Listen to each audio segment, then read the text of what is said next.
એકબીજા સાથે કમ્પેરિઝન કરી એ ત્રણમાંથી કોને રાખવો, કોને છોડવો, કોની સાથે એક થવું, આ વસ્તુ અહીંયા બતાવવામાં આવશે આ શ્લોકની અંદર. પૂજ્યપાશ્રી કહી રહ્યા છે બહિરાતમ તો અંતર, બહિરાતમ તો બાહ્ય આત્માનો હવે એ શરીર સંબંધી વ્યાપારનો જેટલો પણ જેની સાથે તમે સંલગ્ન થયા છો એ વસ્તુનો ત્યાગ કરવો અનિવાર્ય છે. જ્યાં સુધી એનો ત્યાગ ન થાય, એનો ત્યાગ ન થાય તો અંતરાત્માની ઓળખ ન થાય, એમાં સ્થિર નથી. હવે વસ્તુ સ્થિતિ એવી છે, પરમાત્મા સુધી પહોંચવું છે અને બાહ્ય આત્માનો ત્યાગ બે વચ્ચેને જોડતી કરી તો કે પોતાની અંદર સ્થિર થાય. અંતરાત્મ રૂપ થઈ સ્થિર ભાવ સુધી એમાં સ્થિર થવું એટલે શું? કઈ રીતે સ્થિર થવાનું? સંસારમાં રહેલા છીએ, બહારની દુનિયા સાથે મેળ તો કરવું જ પડશે. એ તો અહીંયા નહીં એટલે ધોબીના પુત્ર જેવું ગાંઠતા એના ઘરના ગાંઠકા. હવે સ્થિર કઈ રીતે થવું? બાહ્ય ભાવની અંદર ભલે જવું પડે વ્યવહારથી, અંતરથી એ આત્મા ક્યાં હોય? પોતાના અંદર. આ મારા યોગ્ય નથી. શું વિચારે છે આગળ? આ મારે યોગ્ય નથી. કોઈના લગ્નમાં જવાનું છે, કોઈના રિસેપ્શનમાં જવાનું છે, કોઈ પાર્ટીમાં જવાનું છે, જવું પડે. ઘરે તો વ્યવહાર શું છે? જવું પડે, બાહ્ય ભાવમાં જવું પડે, પણ એ બાહ્ય ભાવની અંદર સ્થિર ન થાય. પ્રસંગોમાં તમારે બધી જગ્યાએ જવું પડે, પણ માત્ર હાજરી માટે હોય. શું હોય? અમારી પ્રેઝન્ટ ત્યાં પુરાઈ ગઈ, પણ એ વ્યક્તિ ક્યાં હોય? એ પોતાના અંદર હોય, એ અંદર જ રહેવાનું. અને હંમેશા જે નિયમ છે, ધ્યાનની આત્મા હોય ને એ પોતાની જ્ઞાનની અંદર જ રહેવાનું છે. અને બીજી બહારની દુનિયા સાથે કઈ લેવા દેવાના? ભલે રે બહારની દુનિયા રહેવું પડે, ન રહેવું પડે એવું નથી, પણ એ વખતે પણ એના મનની અંદર તો વસ્તુ હોય છે, આ મારામાંથી પ્રિય છે, એટલે છોડવા યોગ્ય છે. જો એને છોડી ના શકું તો મારા અંતરમાં હું પ્રવેશ કરી શકવાનો નથી. નથી. અંતર આત્મ રૂપ થઈ સ્થિર ભાવ. સ્થિર ભાવ આવશે તો એ અંતર આત્મામાં તૈવી રત્ન પ્રતિપક્ષે દીપ સંકલ્પ સ્થિરતા અષ્ટકની અંદર સરસ મજાની વાત પદ યજુર્જી પાડેલો છે. સ્થિરતા દીપક અંતરમાં પ્રગટ થઈ જાય. બધા જ સંકલ્પો અને વિકલ્પો તમારા ત્યાં ને ત્યાં ઓમ સ્વા થઈ પછી ના કારણ ગમે તેવી વિપરીત પરિસ્થિતિ આવી જાય સંસારની અંદર હોશ પકડો, એ બધું જોયા હતા, એને અસર જ નથી. ઘરમાં કોઈ મૃત્યુનો પ્રસંગ આવી જાય, ઠીક છે, આવનાર જાય છે, કોઈ કોઈને રોકી શકતો નથી. કોઈ શુભ પ્રસંગ આવે છે, વિચારે છે કાંઈ બી રહેવાનું, શું ખાવ્યું છે ત્યાં પોતાની વિચાર એવું હોય એની કાયમી તો છે. શું ખાવ્યું છે ત્યાં પણ વિચારમાં શું એની કાયમી તો છે. કાયમી શું છે? મારું આત્મિક સુખ મારા માટે. આ વસ્તુ એના મનની અંદર એકદમ દ્રઢ થઈ છે. એનું નામ છે આત્મસ્થિત. દરેક પ્રસંગમાં ઉપસ્થિત થવું પડે વ્યવહાર, પણ એ પ્રસંગને પ્રસંગ ન માને. લગ્નના માંડવે પૃથ્વીચંદ્ર રાજાના નગરપતિ એવા ગુણસર શ્રેષ્ઠી લગ્નના માંડવે ઉપસ્થિત થયા છે. લગ્ન કર્યું પણ રહ્યા છે. 8 કન્યાઓ એની સાથે પાણી ગ્રહણ એટલે લગ્ન ગ્રંથિથી જોડાઈ પણ રહ્યા છે. બાહ્ય દ્રષ્ટિ જતા પ્રસંગ તમને કેવો લાગે?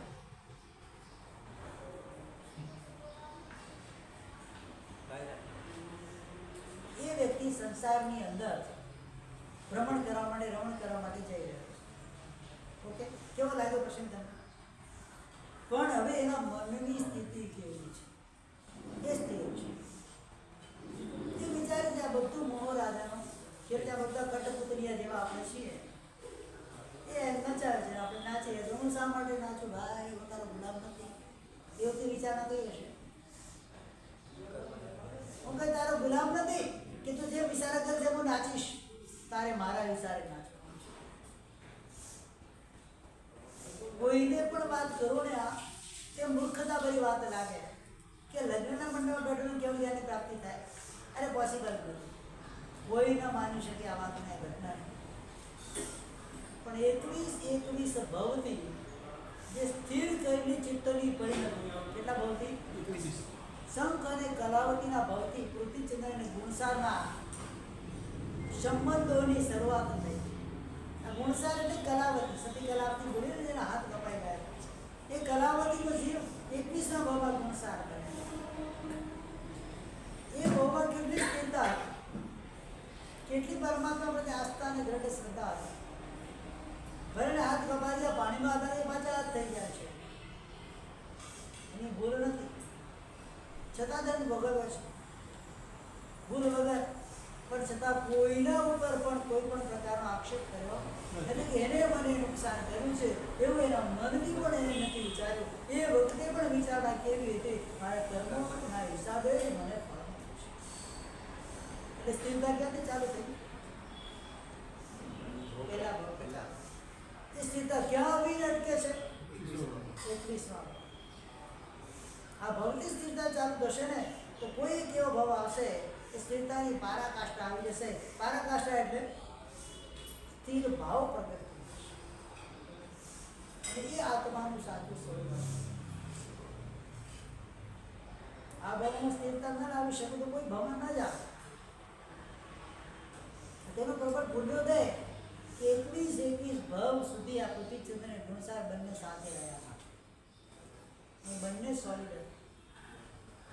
શંખનો જીવ પણ અલગ્રાણ, એ તેને પૃથ્વીચંદ્ર રાજા બને છે. કલાવતીનો ભાવનો જીવ ગુણસાર સૃષ્ટિ બને છે. બંને અલગ્રાણ કરવું. એ કપલ કેવું હતું? બંને અલગ્રાણ કરવું. બંને પહેલા ભૌતિક સ્થિરતાને પકડતા પકડતા આવે છે. અહીંયા ગુણસાર સૃષ્ટિને લગ્નના મંડપની અંદર પાણી ગ્રહણના સમય કેવળ જ્ઞાનની પ્રાપ્તિ થઈ. કેવળ જ્ઞાનની પ્રાપ્તિ થઈ એવો મહોત્સવ કરવા માટે આવેલા છે. ઉત્સવ રચાય છે. લગ્નનો માંડવો હવે વૈરાગ્ય, રાગનો માંડવો વૈરાગ્યના માંડવામાં પરિવર્તિત થઈ ગયો છે. એ દેશના સાંભળી અત્યારે પત્નીઓને કેવળ જ્ઞાન પ્રાપ્ત, એમના માતા પિતાને કેવળ જ્ઞાન પ્રાપ્ત. આ બાજુ આ બધા મહોત્સવ, વૈરાગ્ય મહોત્સવ, વૈરાગ્ય ઉત્સવ પૃથ્વીચંદ્રના કારણે પડે છે. એ રાજ્યમાં છે, સિંહાસન પર બિરાજમાન છે. શું ભાવ? એ પણ પોતે ચડ્યા. શુક્લ જ્ઞાનની ધારા પર ચડી ગઈ. કેવળ જ્ઞાન પર એમને જ થઈ ગઈ. આ સ્થિરતા કેટલા બહુથી કરી. વાર્તા ઘણી સાંભળી, પણ વાર્તાનું મૂળ શું છે એમને સમજાયું કે એક ભાવમાં પુણ્ય થોડી ઘણી આરાધના કરીશ એટલે આવતા ભાવમાં મને બધું સારું મળી જશે. એ બધું ભૂલી જવાનું. મળે તો ટકે નહીં, મળે તો એ ટકે નહીં. કોઈ શુભ પુણ્ય મળી ગયું પણ લોંગ ટાઈમનું પુણ્ય નથી થતું, ટકે નહીં. આ લોંગ ટર્મનું પુણ્ય.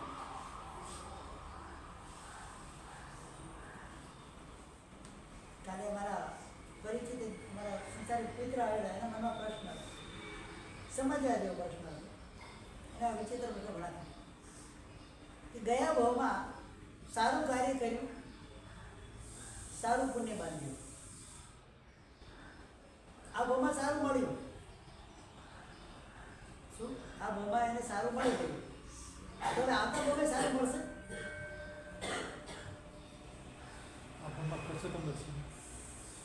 પુણ્ય સારા પુણ્ય કરીને, સારું કર્મ કરી, સારું દાન વગેરે કરીને આ ભાવમાં આવ્યા છે. મનુષ્ય બહુ મળ્યો, આ ભાવમાં સારું મળી ગયું છે. સારું કરે છે ને કઈ રીતે મળી તો ગઈ છે ને, ધન ધાને વિધિ સુધી મળી ગયું. તો આવતા ભાવમાં શું મળશે? એવા બે વિકલ્પ છે. એક પુણ્યનું બંધી પુણ્ય હોય અને એક પાપાનું બંધી પુણ્ય હોય. જ્યારે પુણ્યનું બંધી પુણ્ય હશે તો કેવળજા સુધી કાયમ રહેશે એ વસ્તુ, મળશે સારું અને સારું એ પોતે સામે આપી પણ શકશે. પણ ક્યાંક વચ્ચે ડિસ્ટર્બ થયું, સારું મળ્યું એને ખોટામાં વાપરી લીધું. ગયા ભવના પુણ્યની લક્ષ્મી તમને પ્રાપ્ત થઈ, સારા કાર્ય કર્યા હશે અને એ ભવમાં હશે તો જ કર્યું છે સારું કાર્ય, વગર હોય તો કાર્ય કરી શકતા નથી. એટલે પુણ્ય થતી મેળવેલું એ પુણ્ય રાશિ જે હતી આ ભવમાં મળી ગઈ. હવે આ ભવની અંદર એને એ પુણ્ય રાશિને પુણ્યમાં પરિવર્તન નહીં કરીએ તો શું થશે?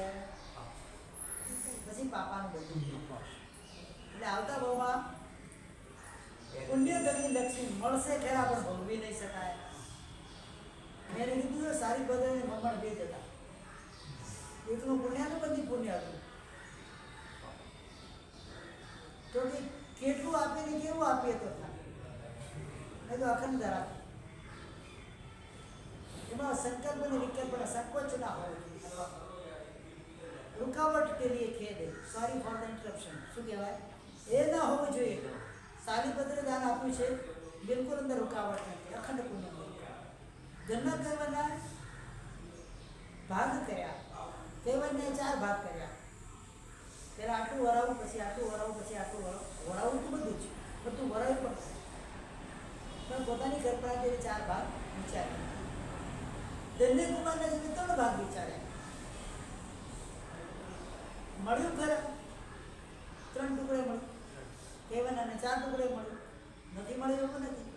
એટલે પુણ્યનું બધી પુણ્ય હતું, પણ એના અંદર પણ કેટલો બધો ફરક પડી જાય છે. એક અખંડ ધારાથી મળે એટલે પરમાનન્ટ પુણ્ય હોય, પરમાનન્ટ ભોગવૃત્તિ એટલે આવીને જાય નહીં. બીજા નંબરની અંદર ભોગવૃત્તિ સંપૂર્ણપણે મળે છે, પણ એટલે હળદર શ્રમના જેવું મળે. કેવું મળે? ક્યાંક કૂદવું પડે, ક્યાંક સીધું ચાલવું પડે, ક્યાંક કૂદવું પડે, સીધું ચાલવું પડે, આ બધું મળે. તો કયું પુણ્ય જોઈએ છે મને?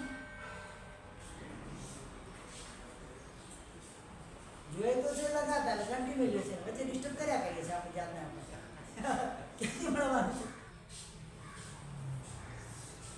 ઘડીક મનમાં વિચાર આવે કે અહીંયા આરાધના કરીને શું ફાયદો છે, વળી પાછું બીજી સેકન્ડ વિચાર આવે ચાલે થોડું કરીએ. એટલે આપણી બુદ્ધિ આપણે ટુકડી આવ્યા કેમ કરે છે? આવે તો સ્થિર નથી રહેતી, આવે તો બધું ખર્ચાઈ જાય. કારણ તમે ત્યાં જે આરાધના કરીએ છીએ ત્યાં તમને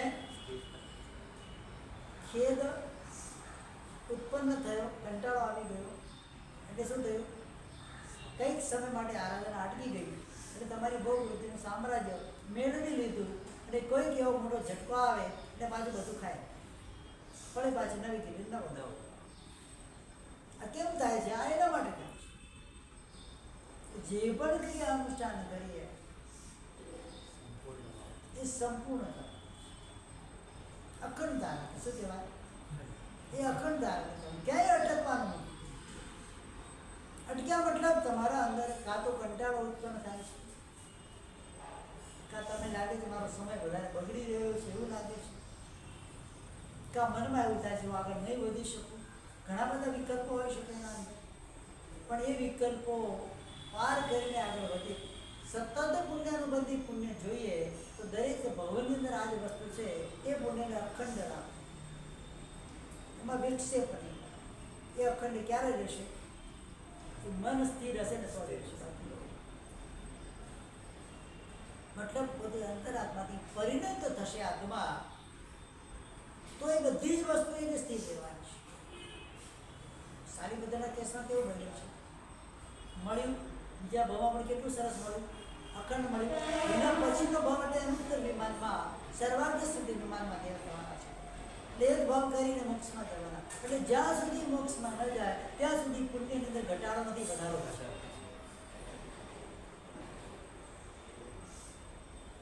આ કેસ કેવો છે? જ્યાં સુધી એમને કેવળ નહીં થાય ત્યાં સુધી પુણ્યમાં ઘટાડો છે જ નહીં. ડે બાય ડે શું છે? અને એ પુણ્ય મળ્યું એમને, પુણ્ય દ્વારા વૃદ્ધિ મળી. જો એક વસ્તુ કહું તમને કે અખંડ પુણ્યથી વૃદ્ધિ મળે, શુભ સ્થિર ભાવની વૃદ્ધિ મળે ને તો તરત એનો ત્યાગ કરવાનો પણ ભાવના જાય. ઘણાની પાસે ઘણું હોય છે, નથી હોતું એવું નથી, પણ ત્યાગ કરવાની ભાવના થાય. એ ક્યાં ત્યાગ બાપ પેપર બધું ત્યાગ ધર્મક્ષેત્રની અંદર એને ત્યાગ કરવાની ભાવના થાય. એને કદાચ કરે તો કચવાતા મને કરે, જો નહીં કરું તો એની મારી ઇજ્જત ખરાબ થશે. એટલે શેના કારણે કરે? ડરના કારણે. એ વ્યક્તિ ત્યાગ શેના કારણે કરે? એ ડરના કારણે કરે. પરમ સૌભાગ્યશાળી જૈન શાસન મળ્યું હોય. પરીક્ષાના 8 દિવસ જો પ્રતિક્રમણ નહીં કરું તો સમાજમાં મારી ક્રેડિટ નો શું? 8 દિવસ હું પરમાત્માની આરાધના નહીં કરું કે સમસ્યા વિશે પ્રતિક્રમણ કરવા નહીં આવું તો મારી ઇજ્જત નો શું? એ પોતે શું ભાવથી કરવા આવતો જ નથી. શેના કારણે આવે છે? વ્યવહાર અને સંસારના ડરના કારણે આવે છે.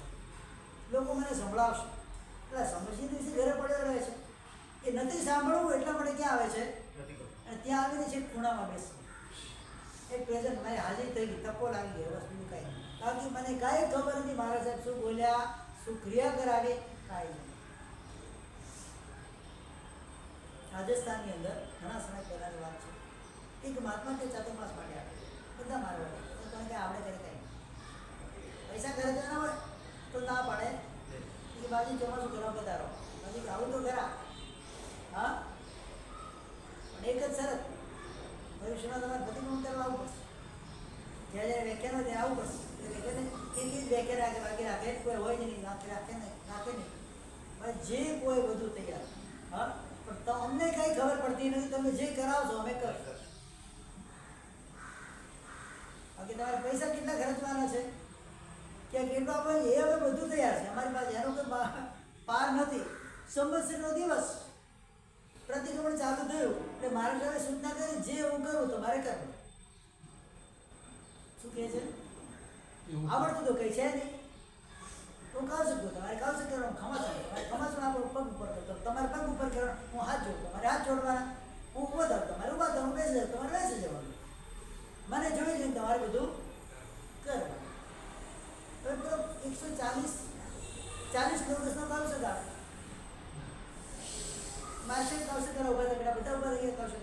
તમે ના આવડે 160 નંબર ગણજો, બધું આવડે, નમોરી તણ આવડે છે એ ગણશું. બધા ગણવાનું ચાલુ કરે, કૌશલ ચાલુ. હવે વસ્તુ છે તેવી બેન કે મારા સાહેબને થોડો પ્રોબ્લેમ તો ફિટનો, અને કૌશલ કરતા કરતા પડી ગયા અને મોઢામાંથી જાગથી નીકળવા માંડી. જેવા મારા સાહેબ ધમ થઈ પડે, બધા પડે.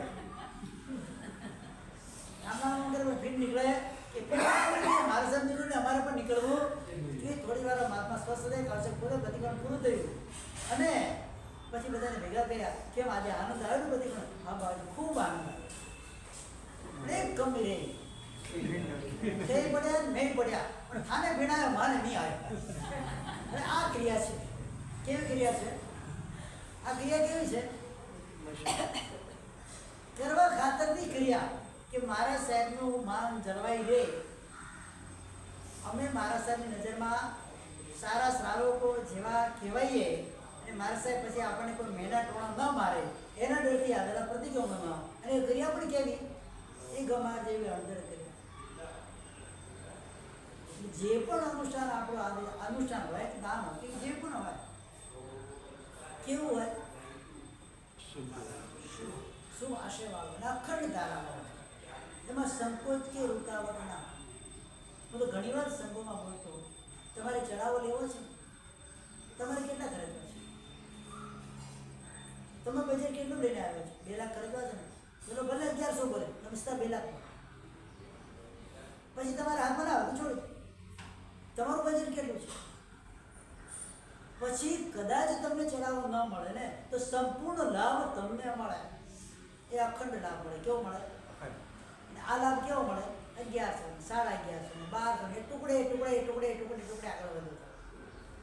હું એમ નથી કહેતો તમારે લઈ જ લેવો ચાલો. તમારી જે ભાવના હોય, તમારે આ વસ્તુમાં આટલું કરવું છે તો એક જ આંકડો બોલો. એનાથી જે પુણ્ય બંધાય છે ને એ સોલિડ લેવલનું પુણ્ય બંધાય. પણ એમાં શું કરીએ આપણે? બાર્ગેનિંગ કરીએ કે આદત પડી ગઈ છે ને બાર્ગેનિંગ કરવાની. એટલે એમાં શું કરીએ? 1100 1150, 1150, 1150, પણ તારે 5000 ખર્ચવાના છે ને એટલે 5000 બોલે 5100 બોલે લઈ જશે. એમાં વૃદ્ધિ પણ થાય બધા ક્ષેત્રોની અંદર. બીજા નંબરની અંદર તમને સંપૂર્ણ લાભ મળે. છેલ્લે આખી જાત તમે 5000 ચાવવાનો છો તો પહેલા બોલોમાં શું છે? સમય કેટલો બચે? સમય બચે, સંપત્તિ વધે, પુણ્ય વધે. પણ વર્તમાન પરિસ્થિતિ જોતા હજુ આ વાત કોઈના ગળે ઉતરતી નથી. જ્યાં સુધી આ ગળે નહીં ઉતરે ત્યાં સુધી અખંડ પુણ્યના સ્વામી નહીં બની શકે. કોઈ પણ જ્યાં કે આરાધના હોય તો આરાધના પણ એ રીતે, દાન હોય તો દાનમાં એ રીતે, તપ હોય તો તપમાં એ રીતે. અઠે ગરમી છે આટલું બસના ભેગું ટુકડે ટુકડે શું લેવાનું? તમારી શક્તિ છે, તમે પહેલા અઠે કરવી છે, આ કરવી છે, આટલું બચકાણ ભેગું અખંડ બચકાણ કહેવાય. શું કહેવાય એને? અખંડ પુષ્પ. પછી પેલું ટુકડે ટુકડે રોજ એક એક ઉપાસ, રોજ એક એક ઉપાસ. પરીક્ષા પહેલા સાહેબ બધું તો બધાને એમને પ્રેરણા સમજ પડી ગઈ, પ્રેરણા મળે. આવતા પરીક્ષા નહીં. એને ઓલી જે બોલવાનું જે બી હતું એમાં બી ચઢાવો બોલવામાં બધાને ખ્યાલ આવતા વર્ષે ત્યાં સમયને અવસર હોય નહીં તો કહેવાનું છે કે અવસર સમય હોય નહીં. તો વસ્તુ સ્થિતિ અખંડ આ જે મળે છે એ સ્થિર આત્માના પરિણામથી મળે છે અને એ અખંડ મળે. કેવું મળે? અખંડ. એમાં કંઈ પણ જાતનો ગેપ ના આવે. એ વખતે જે પણ દાન કરીને સારી ભદ્રને મનનો મન યાદ કરી લેવાનો. એને તપેલી થાળી ઉપાડી છે, ઉપાડ્યા પછી અટકાવી નથી. નથી. મન પરવે જ્ઞાની 4 જ્ઞાનના ધારક મુનિ માસક સ્મરના પારને એક શેઠના ઘરે ગોચરી ગયા છે. એકદમ ભાવિક હૃદયવાળા શેઠ ઉછળતા હૃદય વરાવે છે. ઘીનું તપેલું હાથમાં લીધું છે, પાત્રામાં મૂકી દે છે. ધીરે ધીરે ધીરે પાત્રાના લેવલ સુધી ગયા અને શેઠ શું ભાવમાં ચડ્યા છે. મહાત્મા 4 જ્ઞાનના ધારકથી જોઈ રહ્યા છે. નિરંતર ભવનપતિ વૈમાનિક પહેલો, બીજો, ત્રીજો દેવલો, ચોથો દેવલો, પાંચમો દેવલો, છઠ્ઠો દેવલો, 7મો, 8મો, 9મો, 10મો, 11મો, 12મો, નવગ્રહ પાર કર્યા. 4 અનુત્તર વિમાન પાર કર્યા. સર્વાર્થ સુધી પહોંચ્યા. હા, શું ચડી રહ્યા છે અને ત્યાંનું થોડું પાત્રું ભરાઈ ગયું. શેઠના મને વિચારો, અરે આ તો છલકાઈ જશે. વાત નથી, ભાવ તૂટી ગયા. શેઠ પેલા મુનિ કહે છે, શેઠ કેમ પડી રહ્યા છો? અરે હું તો ઘરમાં બહુ છું, તમને વરાય તો પડવાની ક્યાં વાત આવી છે? 2 મિનિટ ખાલી 2 સેકન્ડ વિચારીને તો કેવળ જ્ઞાનની પ્રાપ્તિ થઈ જાય. કે અનુત્તર વિમાન સર્વાર્થ શ્રી વિમાન પછી જે પણ બારાકાષ્ઠા હોય તો કઈ હોય? કેવળ જ્ઞાનની. ખાલી 2 સેકન્ડ યાદ અમુક કહેવાય 2 સમય આટલી રાહમાં જોઈ શક્યા. તમે મનમાં વિચાર કર્યો પાત્રું ભરાઈ ગયું, મહાત્મા નહીં કઈ રીતે જશે? માતા પોતે વિચારે છે, કેમ ના પાડતા નથી? ભલે છલકાય પણ એક જીવ ક્યાં સુધી પહોંચી ગયો છે? સીધા 12મા ભાવે, 12મા દેવતા નથી. શું થયું?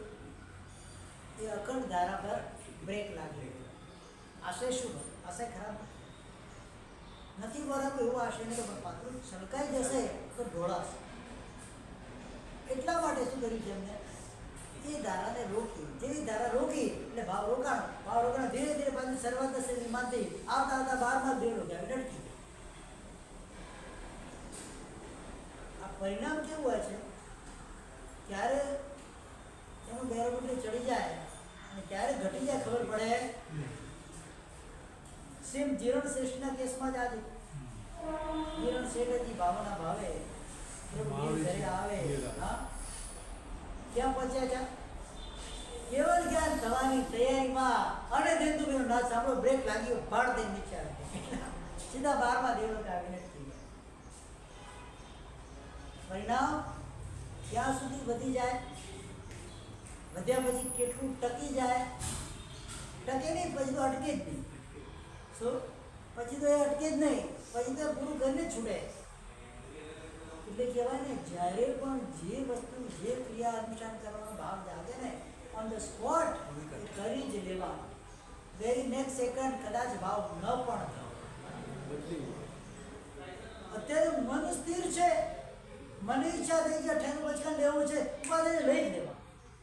ઈચ્છા થઈ છે સાહેબ મુંડા વેવ પતી ગયું, ભલે કોઈ બી તારીખ વાર મુહૂર્ત દેખવાની જરૂર નથી, ત્યાં જ લઈ લેવો. સમય ગ્રંથશાળા ગ્રંથિની આ જ વસ્તુ બતાવવામાં આવે છે. જ્યારે પણ અંદર આત્મામાં ભાવ પ્રગટ થાય કે મારો વૈરાગ્ય મને ઉત્પન્ન થયો છે, on the spot leave at home. ઘર છોડી દો, વ્યવહાર છોડી દો, તરત જ એક જ સેકન્ડ વિચારવાનું નથી. ત્યાં જો વિચારવા રહ્યા અને ભાવમાં પરિવર્તન આવ્યું, પછી એ વાપસ પાછો ફરતી ભાવ આવે કે ના આવે એની કોઈ ગેરંટી. અત્યારે આવ્યો છે બસ હવે વિચારવું. કોઈ પણ શુભ ક્રિયા કરતા હોઈએ, જ્યારે પણ એ સ્થિર ભાવ અંદર પ્રગટ થયેલો હોય, ઓન ધ સ્પોટ એ કાર્ય કરી જ લેવો, ગમે તે સ્થાનમાં હોય. જજ સુકુમાર મુનિ પરમાત્માની દેશના સાંભળી માતાને પૂછવા માટે ગયા. નગરના દરવાજા પાસે આવ્યા, ધડથી દરવાજો પડ્યો. એક સેકન્ડ એ વહેલા થયા હોત તો દરવાજો પોતાના માતા પર, પણ ત્યાં જ વિચારે છે જો એક સેકન્ડ વહેલો ગયો હોત તો શું થાય? આપણે ત્યાં જ બારે બપોરા થઈ જાવ. તરત જ પાછા આવ્યા ભગવાન પાસે.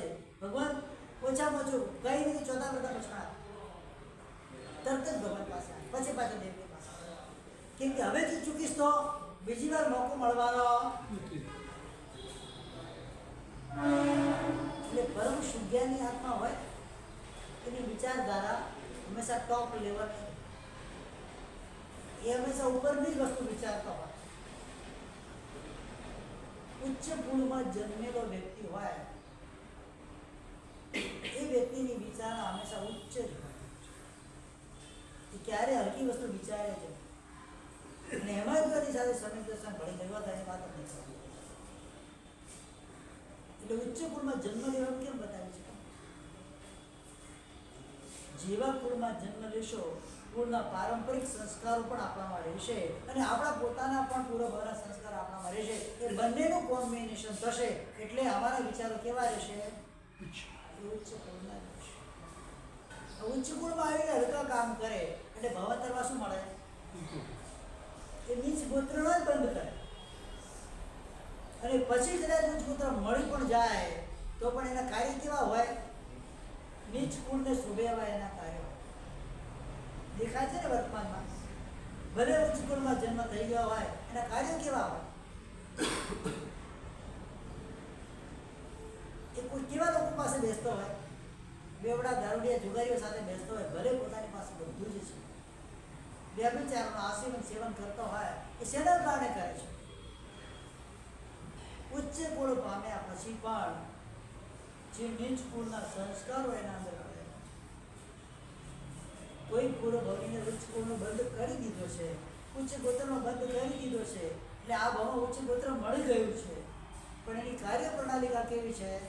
એ નીચને શોધે એવી હોય છે, નીચની કક્ષામાં જાય એવી હોય છે. એટલે અહીંયા આવીને શું કાર્ય કરે? એ નીચના કાર્ય. અસ્થિર આત્મા છે. સ્થિર આત્માથી એ બાહ્ય ભાવમાં રાચનારો છે. જ્યાં સુધી બહારના આત્માને બહાર ભાવને ત્યાગ નહીં કરે ત્યાં સુધી એ કોઈ શુભ કાર્યમાં આવી શકવાનો એક પણ ભગવાનને અખંડ પુણ્ય હોય છે? એક પણ તીર્થંકર ભગવાનને અખંડ પુણ્ય નહીં હોય ને? કેમ ના હોય? અખંડ પુણ્ય એટલે શું સાહેબ? કોઈ પણ મહાપુરુષ કે ભગવાનને અખંડ પુણ્ય ક્યાં? તીર્થંકર પરમાત્માનું અખંડ પુણ્ય એ કહેવાય કે જે પણ ભાવમાં જાય એ દરેકે ભાવમાં તે ભાવની અપેક્ષા ઉચ્ચ જાતિને પ્રાપ્ત કરે. આ એનું અખંડ પુણ્ય. અપેક્ષા તમે એમ કહો કે તિર્યંશમાં સિંહ બન્યા, બટ તિરેંજમાં જાય તો તિરેંજમાં પણ ટોપ લેવલમાં છે. એ કૂતરા બિલાડા કે ભેંસા સુરામાં ન જાય, એ સિંહના અવતારમાં જાય. હા, પણ પુણ્ય એ ખરું. રત્ન છે. તીર્થંકરમાં રત્ન, તિરેંજમાં રત્ન કોણ કહેવાય? કે સિંહ કહેવાય. સાહેબ શાહીક સંકેત લઈને પછી જન્મે ને એટલે તો તીર્થંકર નામ કર્મ બંને. નહીં, શાહીક સંકેત પછી પૂર્વના વધારે 5 ભાવ પહેલા, એના પહેલા શાહીક સંકેતો ના આવે.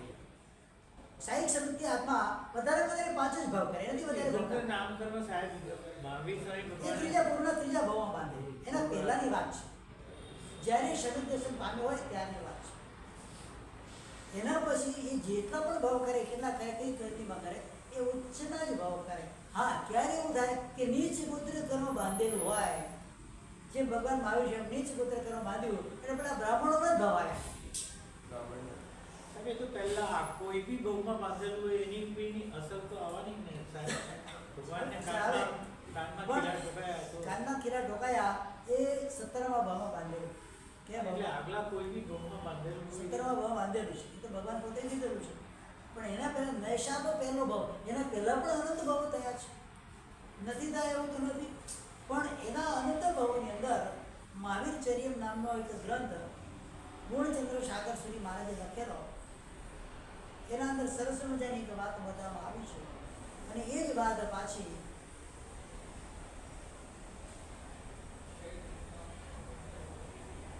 ઉદ્યોગેશ્વરી મહારાજના કુંવલેમાના ગ્રંથ, એના અંદર પણ એ વાત બતાવવામાં આવી છે.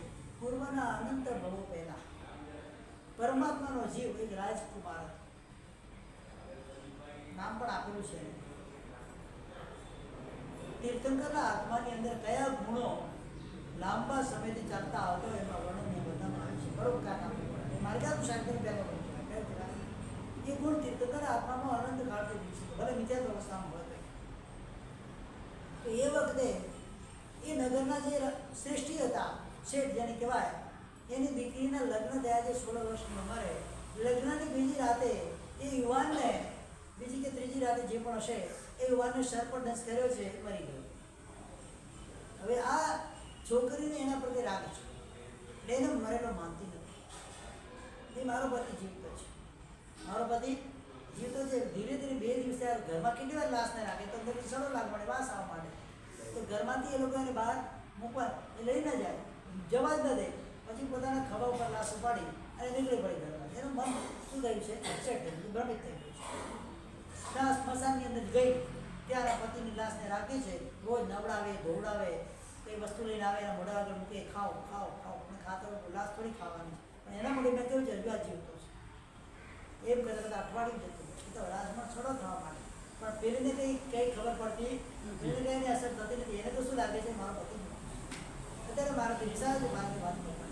હવે શેઠને લાગ્યું આ 16 વર્ષની યુવાન કન્યા છે, સ્મશાનની એટલી રહે છે, કાલે ન કરી નાણાથી ઘટના ઘટે તો એને ઠીક કરવું પડશે. જ્યાં પહેલાં તો મગજ એમ ઠીક કરવું પડશે.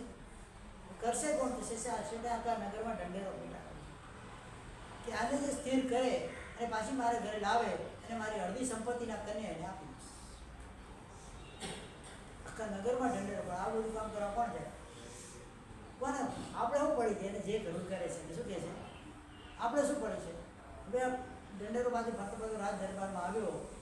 રાજા કીધું, કોઈએ રાજાને પૂછ્યું કે કોઈ સ્વીકારે કે ના, તે રાજકુમાર સભાની અંદર બેઠેલા છે, ત્યાં કાર્ય હું કરીશ. નિસ્વાર્થ ભાવે, એને કંઈ છોકરી પણ જોતી નથી, ત્યાં ધન પણ જોયું, એની પાસે ઘણું છે. આ કાર્ય હું કરીશ. બુદ્ધિમાન તો હતો જ. નગરની બહાર ગયો, કોઈ મરેલી સ્ત્રીની લાશ ઉપાડી. શું કર્યું? જેમ પેલી લઈને ગઈ હતી ને એમ ખબર પાડીને લઈ ગયો. જેમ પેલી કરે બહાર કરે. એક બે આમ કે આ મારી પત્ની છે, લોકો કહે છે મરી ગઈ છે. ક્યાં મરી ગઈ? તો મારાથી રિસાઈ ગઈ. અરે હા, મને પણ લોકો મારા ઘરવાળા કહે છે મારો પતિ મરી ગયો છે. મર્યો નથી તો મારાથી રિસાઈ ગયો. હવે સમ દુઃખે સૌખ્યમ. શું કહેવાય? 2 જણના દુઃખ સમાન હોય ને ત્યાં મિત્રતા થઈ જાય. હવે બંને જણા છે, એકબીજા પર વિશ્વાસ જામવા માંડ્યો. એટલે હવે કારણ કે પેલીને બહાર જવું હોય, એના પતિની લાશ પેલા ભાઈને રાજકુમારને સોંપી જાય. રાજકુમારને જવું હોય તો એની પેલી બેડીની સ્ત્રીની લાશ એને સોંપીને જાય. આટલો વિશ્વાસ થઈ ગયો. એક વખત રાતના રાજકુમારે પેલી છોકરીને ઉઠાડી. રાતના એકદમ મધ્યરાત્રિના એવા સમયમાં એ જે સાંભળ્યું કે નહીં સાંભળ્યું કે શું થયું? કે આ મારી પત્ની તારા પતિને કહેતી હતી, હવે આપણે આ બેને છોડીએ, આપણે આપણો રસ્તો પકડીએ. શું કહે છે? આપણે આપણો રસ્તો પકડી કે હે એવું સાંભળ્યું, એવું કહેતા હતા. ખરેખર યાર, આ પુરુષ જાત એવી જ હોય છે, આ સ્ત્રી જાત એવી જ હોય છે. મારે એનાથી શું મતલબ છે? વિચાર કરે છે તો. પણ આપણે સાવધાન રહેવા જેવું ખરું. શું કહે છે? આપણે સાવધાન રહેવા જેવું. એના મનમાં વાત તો નાખી દીધી કે આ બેને પણ અફેર ચાલે છે, એ ગમે ત્યારે ભાગી શકે છે. એટલે થોડું મગજ 50% તેનું ઠેકાણે આવી ગયું. પછી એક વખત એ છોકરી ગઈ છે બહાર ક્યાં, અને આને કોઈ બંને લાશ ઉપાડીને કૂવામાં નાખી. બંને લાશ ઉપાડીને કૂવાની અંદર નાખી દીધી. અને ત્યાં આગળ બેઠો બેઠો જોર જોરથી એમ જાણે કે મોટું ન એને થઈ ગયું હોય એમ રડવા માંડ્યો. જોર જોરથી, દૂર દૂરથી સંભળાયું, જોર જોરથી ચીલા ચીરે રડવા માંડ્યો. હા મારું શું થશે, મારી પત્ની ભાગી ગઈ, હા શું થશે, એ તો રડવા માંડ્યો. એટલે પેલી સ્ત્રી ધીરે ધીરે ત્યાંથી પતંગ આપણે કે સુધી સુધી મેં તને કીધું તું કે નહીં આપણે નજર ભાગી ગયા. હા પુરુષ જાત એવી જ હોય છે. મારે એના સાથે શું લેવા દેવા છે? છો ગયા તો ગયા, મરતા છો કે. ધીરે ધીરે ઠેકાણે કે એની નજરમાંથી આ વસ્તુ નીકળી ગઈ. રાજકુમાર એને સ્વસ્થ કરી પાછો ઘરે લઈ આવે છે. આ પરોપકારમાં છે. આ પરમાત્મા મહાવીર સ્વામીના જીવે કરેલું આ ઉપકાર.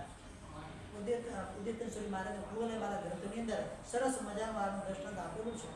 આ રિયલ ઘટેલી ઘટના છે. એમને એમ નૈસારના ભાવમાં કંઈ સમય કે દર્શનની પ્રાપ્તિ ન થાય, એમ મહાવીર સુધી ન પહોંચાય. અનંત ભવોની જે આત્માની સાધન મિથ્યા તો અવસ્થામાં હોય ને તો પણ એના મનના વિચારો શુભ હોય. એ કોઈના માટે કંઈ કરી છૂટવાની ભાવના વાળો હોય. અત્યારે આપણે આટલું પામ્યા પછી પણ હજુ સ્વાર્થ બુદ્ધિ સિવાય કંઈ છે જ નહીં આપણામાં. મારું ન બગડ્યું, તારું જે થવું થાય. આ પરોપકાર છે જ નહીં. આ સ્વાર્થ બુદ્ધિ છે.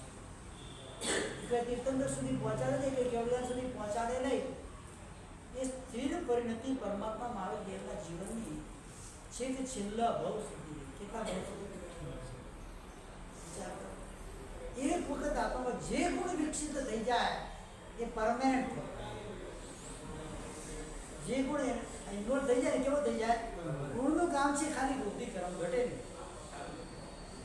ગુણ એક વખત અંતરાત્મા પ્રગટ થયો ને તે વધતો જ જાય, ઘટે નહીં જાય. આ ભ્રમ કરતા તો ઓછા તો ઘટે એવું લાગે, પણ પાછો નેક્સ્ટ ભ્રમમાં એવું નિમિત્ત પામે ને પાછો શું થાય? એ પાછો પોતાનો વિકાસ સાધે. એટલે તો કહેવાય દરેક ભાવની અંદર માત્ર એક જ ગુણ કેળવવાનો પ્રયત્ન કરો. કેટલા? તો કોઈ કેવો ભાવ આવશે તમારા અંદર, હજારો સેંકડો લાખો કરોડો નહીં, અનંત ગુણ તમારામાં સ્થાપન થઈ જશે. અને એ અનંત ગુણી ગુણો જેવા તીર્થંકર પદ પણ તમે પ્રાપ્ત કરીશું. પુરુષાર્થ ક્યાં કરવાનો છે? બધાને ના મળતો પછી એક ગુણ એવો કરી આખા ભાવની અંદર જે જળવે સલાહ. આ ભાવમાં નહીં, કોઈ ભાવમાં ન જાય. કોઈને તપનો ગુણ છે, તપ ગુણને સાધો. કોઈને ભક્તિનો ગુણ છે તો ભક્તિ ગુણને સાધો. કોઈને દાનનો ગુણ છે, દાન ગુણને સાધો. કોઈને અનુકંપાનો ગુણ છે, અનુકંપા ગુણને સાધો. કોઈને પરોપકારનો ગુણ છે, પરોપકાર ગુણને સાધો. કોઈને વ્યવચનો ગુણ છે, વ્યવચ ગુણને સાધો. કોઈને જ્ઞાનનો ગુણ છે તો જ્ઞાન ગુણને સાધો. કોઈને સેવાનો ગુણ છે તો સેવા ગુણને સાધો. પણ એક ગુણ એવો સાધી લઈ આ ભવની અંદર કે જે કાયમ માટે સ્થિર થઈ જાય. પછી બીજા ભવમાનની અંદર બીજા ગુણની શું છે? પછી એ તો સ્થિર થઈ જ ગયો છે. બીજા ગુણમાં શું આવે? બીજા ભાવમાં બીજા ગુણની એમ એવો એક ભાવ આવે કે જે ભાવની અંદર અમે પણ ગુણવાન બની જઈએ, ઘણા ગુણોવાળા બની જઈએ અને અમે પણ કેવડિયા પામીને મોક્ષમાં જઈ શકીએ. એ પરિણામ આજથી જ લાવવાનું શરૂઆત કરે. શુભ ગુણ કોઈ કોઈને સ્વાધ્યાયનો ગુણ કાંઈ નથી. એક લાઈન રોજ વાંચું, 5 લાઈન વાંચું, એક બુક એક પાનું વાંચું, 10 પાના વાંચું. ગુણ કેળવવાનું છે. શું કરવાનું છે? એ સ્વાધ્યાયનો ગુણ કેળવવાનો. સ્વાધ્યાય પણ તપ જ છે, એનો ગુણ કેળવો. અને આ આખા ભાવમાં અખંડ રાખ અને સ્થિર થઈ કેવો થઈ જાય? છેલ્લે સુધી જતા સુધી એ ગુણ મારા અંદર કેવો થઈ જાય? સ્થિર થઈ જાય. પછી બીજા ભાવમાં એ ગુણને તમારે પકડવાની જરૂર નથી. એ તો અંદર આવી ગયો છે, એ બેસી ગયો અંદર. હવે આગળ પાછળ થવાનો નથી. બીજા ભાવમાં છે નવા ગુણની શરૂઆત કરવાની છે. પરોપકારના ગુણની કરેલી શરૂઆત તીર્થંકર પદ સુધી એટલે પરમ કરુણામય એવા આત્મા સુધી જો જીવને પહોંચાડી શકતી હોય તો એક ગુણ કામ નથી. એ ગુણ કામ નથી કરતો. અરે પરમાત્મા તારા અનુકૂળથી એક ગુણ તો આપી દે. મને કહીએ છે ને સ્વરમાં આવે છે ને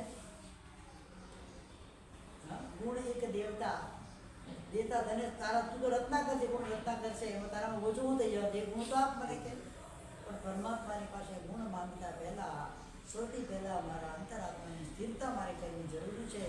એવું માગું છું અને મળી જશે તો હું પ્રયાસ કરીશ. સૌથી વસ્તુ મહત્વની કઈ છે? જે પણ શુભ મળે છે એને સ્થિર કરવાનું છે. એ ક્યારે હતા? હવે એ સંબંધી જે બાહ્ય બાબત છે એને તમારે છોડવા. ઘણા વિચાર ન કરે. આટલા પૈસા સમાજમાં પડ્યા છે, હજુ નવા નવા લખાવે છે, શું કરશે? આવો વિચાર પણ ન. એ વિચાર તમારા ગુણ ઉપર ઘાત કરે છે. તમારી જેટલી પ્રવૃત્તિ હોય એને લાભ લઈ લો. એમ જ વિચારવાનું છે કે મને શું લાભ મળે છે, શેમાં વાપરશે, એનો હિસાબ કોણ આપશે, એનો કોણ આપશે, એ તમારો વિચાર એ તમારે વિચારવું હોતું જ નથી. એ જે વસ્તુને જે વ્યવહાર કરે છે, વહીવટ કરે છે, એને વિચારવાનું છે. મારે શેના માટે વિચારવાનું? મેં શેના આશયથી ખર્ચ્યું છે?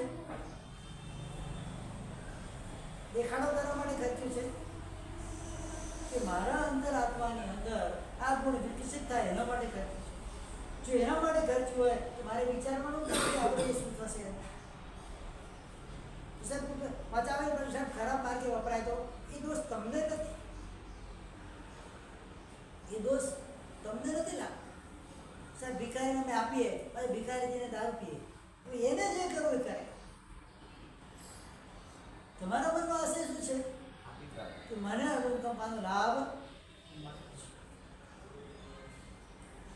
મારો આશય શું થશે એટલે મને કચાશ, મારા આશયમાં કચાશ આવી, એમાં કોઈ પણ પ્રકારનો મને વિચાર આવ્યો તો એ પુણ્ય મારું ઘટતું જવાનું. તો બ્રેક પુણ્ય થવાનું. કેવું થવાનું છે કે અખંડ દાનનું પુણ્ય મને મળે, પુણ્ય ના મળે.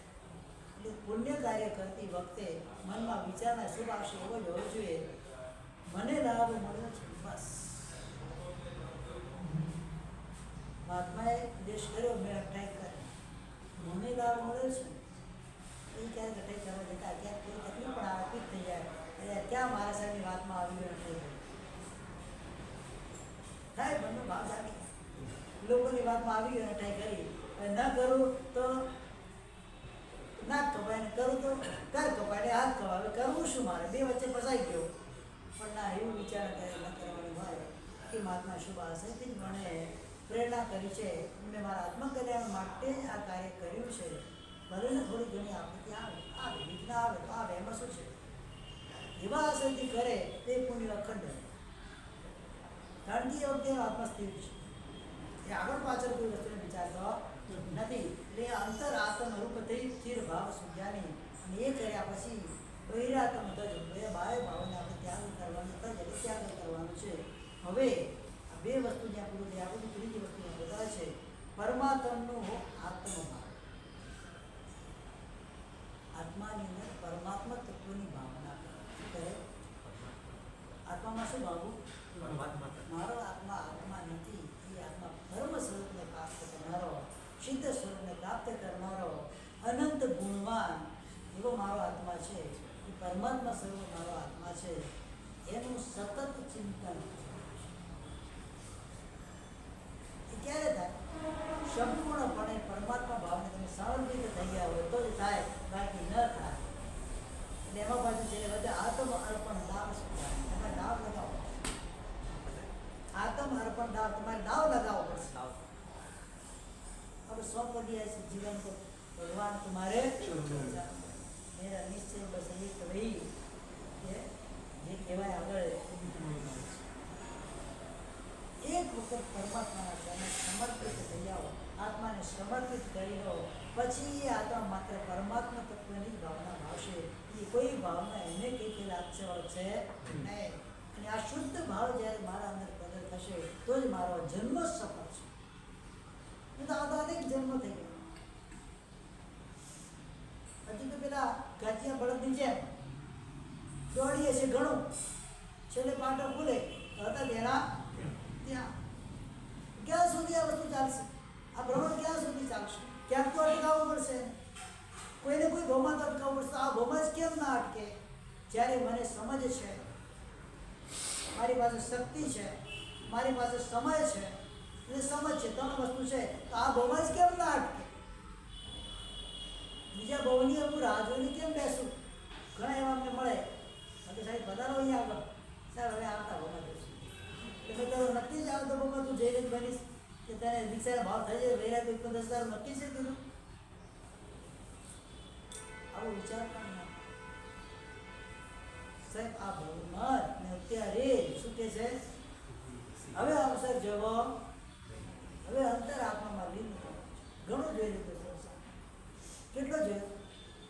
અમારા કરતા વધારે જોયું. એનું રિઝલ્ટ શું છે? આટલું જોયા પછી એનું રિઝલ્ટ શું છે? ક્યારે વિચારે? બધા જ હિસાબોના સરવૈયા માર્ચ એન્ડિંગમાં માંડો છો, પણ પોતાના અંતરાત્માના સરવૈયા આ 60 વર્ષમાં માંડ્યા નથી. કેમ નથી માંડ્યા? શેના માટે મેં આ 60 વર્ષને ખર્ચ્યા એ તો વિચારો. મને કેટલું લાભ થયો? એક વર્ષમાં તમે તમારા કામકાજના જે હોય વર્ક એના તમે હિસાબ સરવૈયા મેળવો કે કેટલું પ્રોફિટ થયું એક વર્ષમાં, કેટલું મેળવો, લોસમાં છે કે પ્રોફિટમાં જે જુઓ છો. તો અહીંયા કેમ જોતા નથી 60 વર્ષમાં કેટલું લોસ ને કેટલું પ્રોફિટ થયું? કદાચ મારા હિસાબે પ્રોફિટની કમ્પેરિઝનમાં લોસની ક્વોન્ટિટી વધારે આવશે. હશે એવું નથી, પણ એની કમ્પેરિઝનમાં લોસ કેવું આવશે? પ્રોફિટ 1% હશે, લોસ 100% હશે. કેટલું હશે? એટલે આ બધી વસ્તુ હજુ સુધી જો મારા મનમાં વિચારમાં નથી આવતી, ગમે તેટલો આ ભવની અંદર અટવાયા કરીશ, ગમે એવી અણધડ સાધનાઓ કરીશ, આરાધનાઓ કરીશ, છેલ્લે રિઝલ્ટ કંઈ આવવાનો નથી. ને આ ભાવ પૂરો કરી અને આવતા ભાવમાં ક્યાં જશું? કોઈ ખબર દેવલોકમાં ગયા તોય નુકસાન, બાકી તીરે છે નરકની દુર્ગતિમાં ગયા ત્યાં નુકસાન, મનુષ્ય ભાવમાં ગયા તોય જો કે મનુષ્ય ભાવની અંદર જો આ પરમાત્માનું શાસન નહીં મળે તોય પરમાત્માનું શાસન મેળવવું હશે આ ભવની અંદર જ સ્થિર થવું પડશે. સંત અને કલાવતી જે રીતે સ્થિર થયા, દ્વેજ સુકુમાર જે રીતે સ્થિર થયા, આપણે એ પણ એ રીતે સ્થિર થવું પડશે. તો જ એક ભવ એવો આવશે કે જે ભવની અંદર આપણને આ પરમાત્મા સ્વરૂપ એવું તત્વ મળશે. તો આત્માની અંદર સતત એ ભાવના ભાવવાની છે, પરમાત્માનું આત્મ ભાવવું. આત્મ અર્પણ દાવ શું કહેવાય?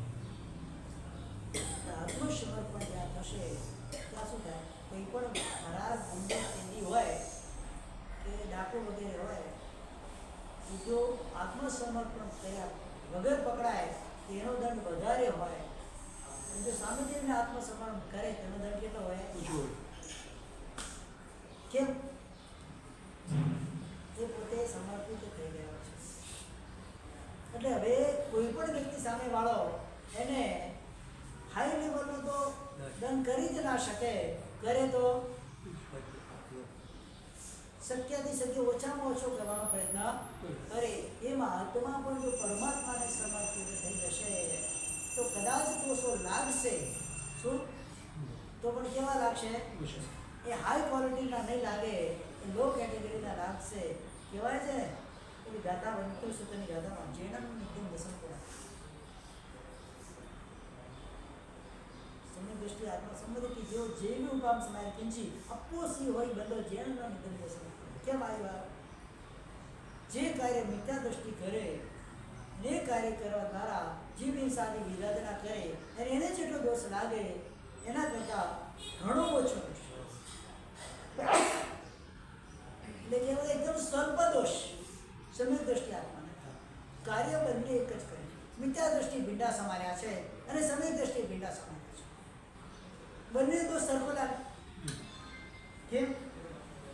મિથ્યા દ્રષ્ટિની અંદર એ જીવ પ્રત્યેની કોઈ કરુણા નથી અને સમય દ્રષ્ટિ આત્મા હોય છે એ વિચારે છે આ કાર્ય મારે કરવા જેવું નથી, પણ વ્યવહારમાં છું, શરીરનું પોષણ કરવું પડે છે એટલે કરવું પડે છે. મિથ્યા દ્રષ્ટિમાં કરવા પડે છે ભાવ હતો નથી. એ તો બરાબર કાપી નાખો, બરાબર શબ્દો બોલતો બોલતો કરે એટલે એના અંદર જે એના દોષની વૃદ્ધિ થવાની હોય એ મલ્ટિપ્લિકેશન થાય અને પેલામાં એ ઘટતા જાય છે. વસ્તુ સ્થિતિ એક જ છે કે જ્યારે પણ આત્મા પરમાત્મા તત્વને સમર્પિત થઈ જાય એટલે ઘણા બધા જે દોષો લાગતા હોય છે એ દોષોની ક્વોન્ટિટી ઘટી જાય, એ દોષોની સ્થિતિ ઘટી જાય. અલ્પ સ્થિતિવાળા અલ્પ ક્વોન્ટિટીવાળા દોષો એને બંધાય એટલે આવતા ભાવોની અંદર પણ એમાંથી છૂટવાનો ચાન્સ 100% મળી શકે. મુખ્ય દ્રષ્ટિ આત્મા હોય કાર્ય એ જ કરે છે. આ ભાવમાં દોષોને વધાર્યા છે એટલે એનો મલ્ટિપ્લિકેશન ચંડકોશિકનો ભાવ એ મિનિટમાં કહી તમને માસક સ્વનું પાણું છે. પાણા માટે ગોચરી કર્યા છે.